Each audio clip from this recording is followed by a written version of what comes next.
राधे राधे मित्रों। तो मित्रों आप लोग राधा किशन के अपकमिंग एपिसोड में देखेंगे कि मित्रों वीडियो शुरू करने से पहले अगर आप हमारे चैनल पे नए हैं और अगर अभी तक आप लोगों ने हमारे चैनल को सब्सक्राइब नहीं किया है तो चैनल को कर लीजिएगा सब्सक्राइब और बेल आइकन को ऑल पे करके प्रेस कर दीजिएगा, जिससे कि हमारी नई वीडियो का नोटिफिकेशन आपको मिल जाए। तो मित्रों आप लोग देखेंगे कि राजकुमारी पद्मावती ऋषि भृगु के घर जाती हैं और तभी राजकुमारी का अनुसरण करते हुए राजकुमार वासु भी आ जाते हैं ऋषि भृगु के घर।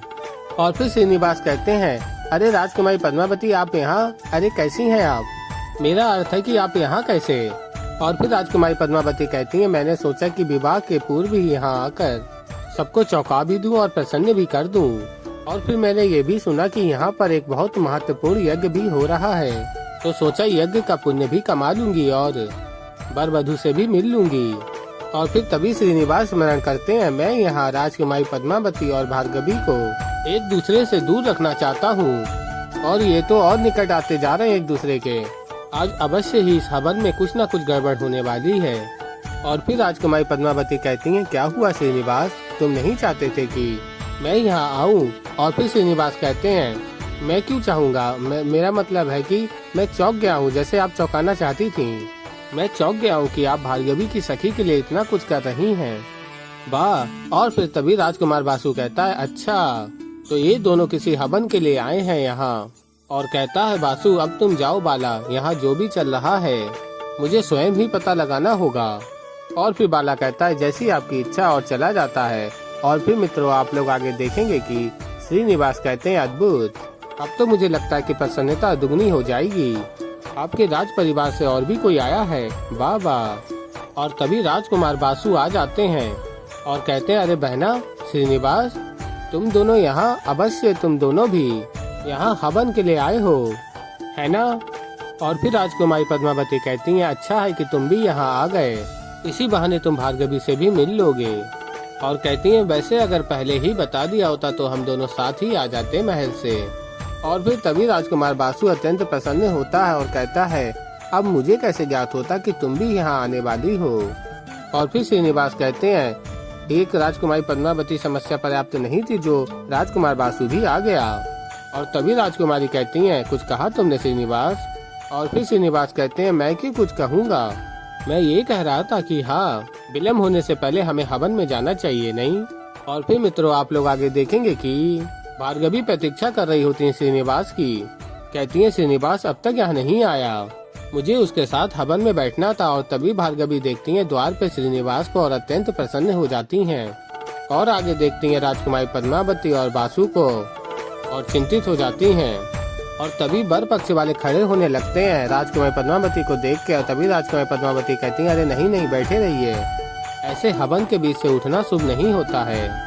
और फिर आगे आप लोग देखेंगे भार्गवी श्रीनिवास को इशारा करती हैं पास में बैठने के लिए हवन में।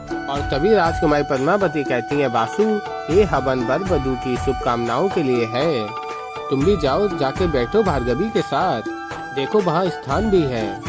और फिर भार्गवी श्रीनिवास के लिए थाली हटा रही होती है स्थान से और देखती हैं वासु आ रहा है तो वापस थाल को रख देती हैं। और फिर राजकुमार वासु आते हैं और सामग्री की थाल हटाते हैं और बैठ जाते हैं भार्गवी के पास हवन में। और फिर मित्रों आप लोग आगे देखेंगे कि राजकुमारी पद्मावती कहती हैं, श्रीनिवास आओ, और साथ में बैठती हैं श्रीनिवास के राजकुमारी पद्मावती। और फिर भार्गवी श्रीनिवास को देखती हैं और फिर अपना मुख हटा लेती हैं। और फिर आगे आप लोग देखेंगे महर्षि भृगु कहते हैं, मैं अग्निदेव का आवाहन करते हुए इस यज्ञ का शुभ आरंभ करता हूँ।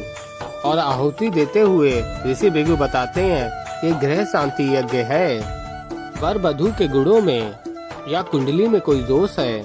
और बताते हैं आगे, इस यज्ञ में पावन मन से बैठने से वो दोष दूर हो जाते हैं। इसीलिए मेरा आपसे आग्रह है कि आप इस पूजा में ध्यान दें ताकि आपका दाम्पत्य जीवन परिपूर्ण रहे और आपके जीवन में सुख, शांति और समृद्धि बनी रहे। और बताते हैं, इस यज्ञ के माध्यम से यहाँ उपस्थित हर व्यक्ति को समझना होगा, यदि हम जीवन में सुख और शांति चाहते हैं तो हमें सबसे आवश्यक भाव को समझना होगा, और वो भाव है प्रेम। और आगे कहते हैं, अग्नि हर पाप और संताप को भस्म कर देती है, किंतु शाश्वत प्रेम को परीक्षा की कोई भी अग्नि भस्म नहीं कर सकती।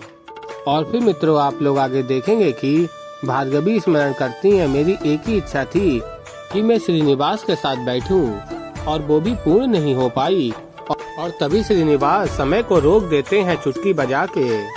और फिर आगे आप लोग देखेंगे कि समय रुक जाता है और कहते हैं श्रीनिवास इस संसार को प्रेम का सही अर्थ ही तो समझाने आए हैं ऋषि भृगु। और फिर श्रीनिवास उठते हैं और भार्गवी के पास जाते हैं और कहते हैं भार्गवी से, मैं जानता हूँ कि तुम मुझसे क्रोधित हो। मैं जानता हूँ कि तुम चाहती थी कि तुम्हारे साथ मैं इस हवन में बैठूं। सत्य कहूँ तो मैं भी यही चाहता था। तुम्हारे हृदय की कोई भी कामना हो, कोई भी इच्छा हो, मुझसे छिपी नहीं है भार्गवी। और वैसे भी मिलन का उत्साह क्या होता है, बिछड़ने की पीड़ा क्या होती है, ये मुझसे अधिक भला कौन जानता है। और फिर श्रीनिवास श्रीधामा के श्राप को स्मरण करते हैं। मैं श्री कृष्ण भक्त श्रीधामा तुम्हें श्राप देता हूँ कि तुम 100 वर्षों तक श्री कृष्ण को भूली रहोगी और गोलोक से दूर मृत्यु लोक में रहोगी। और फिर श्रीनिवास महर्षि भृगु को दिए हुए उस वर को स्मरण करते हैं। मैं चाहता हूँ कि देवी लक्ष्मी मेरे घर में मेरी पुत्री के रूप में जन्म लें। और नारायण कहते हैं तथास्तु भृगु। और फिर मित्रों आप लोग आगे देखेंगे कि श्रीनिवास कहते हैं भार्गवी से, मैं तुम्हें पहले खो चुका हूँ, अब नहीं खोऊंगा, कदापि नहीं खोऊंगा। और बताते हैं श्रीनिवास आगे भार्गवी को, इस संसार में हर एक व्यक्ति को प्रेम क्या है ये समझाना है। यहाँ उपस्थित हर एक व्यक्ति को हमें समझाना है कि प्रेम का सही अर्थ क्या है। और फिर श्रीनिवास उठते हैं और राजकुमारी पद्मावती के पास जाते हैं और कहते हैं हमें पद्मावती को समझाना है कि प्रेम का अर्थ किसी पे अधिकार प्राप्त करना नहीं है, अपितु उसके लिए स्वयं को समर्पित कर देना है। और फिर श्रीनिवास राजकुमार बासु के पास जाते हैं और कहते हैं हमें बासु को समझाना है कि प्रेम का सही अर्थ क्या है। समझाना है कि छल, कपट, क्रोध, ईर्ष्या, घृणा, इन सब के जितना निकट जाओगे प्रेम उतना ही दूर चला जाता है। और फिर श्रीनिवास देखते हैं महर्षि भृगु को और कहते हैं फिर हमारे ऋषि भृगु को भी तो समझाना है कि प्रेम को कभी भी बांध के नहीं रखा जा सकता। ऋषि भृगु को भय है कि कभी उनकी स्त्री उन्हें छोड़कर नारायण के पास चली जाएंगी, तब ये समस्त ब्राह्मण समाज श्रीहीन हो जाएगा। किंतु ऋषि भृगु को हमें ये समझाना है कि प्रेम तो एक मुट्ठी में रेती की बाती है। उसे जितना भी जकड़ के रखने का प्रयास करोगे उतना वो हाथ से फिसल जाएगा। और फिर मित्रों आप लोग आगे देखेंगे कि श्रीनिवास कहते हैं भार्गवी से, और अंत में तुम्हें समझाना है कि तुम ही प्रेम की वास्तविक परिभाषा हो, तुम ही मेरे अस्तित्व की आशा हो, तुम ही मेरी नारायणी हो, तुम ही मेरा कुशल चैन हो। और एक ही शब्द में कहूँगा तो तुम प्रेम हो। और फिर मित्रों आप लोग आगे देखेंगे कि श्रीनिवास भार्गवी के चेहरे पे रंग लगा देते हैं और भार्गवी को देख रहे होते हैं। और फिर श्रीनिवास अपने स्थान पर जाकर बैठ जाते हैं और चुटकी बजाकर समय को पुनः आरंभ करते हैं। और फिर मित्रों आप लोग आगे देखेंगे कि भार्गवी देखती हैं उनके चेहरे पे लगा हुआ रंग है और उससे पूछती हैं। और महर्षि भृगु कहते हैं यज्ञ संपन्न हुआ। और तभी राजकुमारी पद्मावती कहती हैं, ऋषि भृगु मैं वर और वधू के लिए कुछ शगुन और भेंट लाई थी, अगर आपकी आज्ञा हो तो मैं उन्हें दे दूं। और फिर ऋषि भृगु कहते हैं अवश्य। और फिर राजकुमारी पद्मावती के सेवक विद्या और विद्या के वर पक्ष को भेंट देते हैं राजकुमारी पद्मावती की आज्ञा के अनुसार।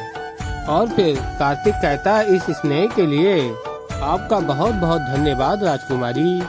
और फिर आगे आप लोग देखेंगे राजकुमार बासु महर्षि भृगु का आशीर्वाद लेते हैं और कहते हैं यहाँ आज आने के पीछे कारण था ऋषिवर। और फिर ऋषि भृगु कहते हैं अच्छा किया पुत्र, आपको और पद्मावती को यहाँ पर देखकर केवल हम ही नहीं सभी अतिथिगण अत्यंत प्रसन्न हैं।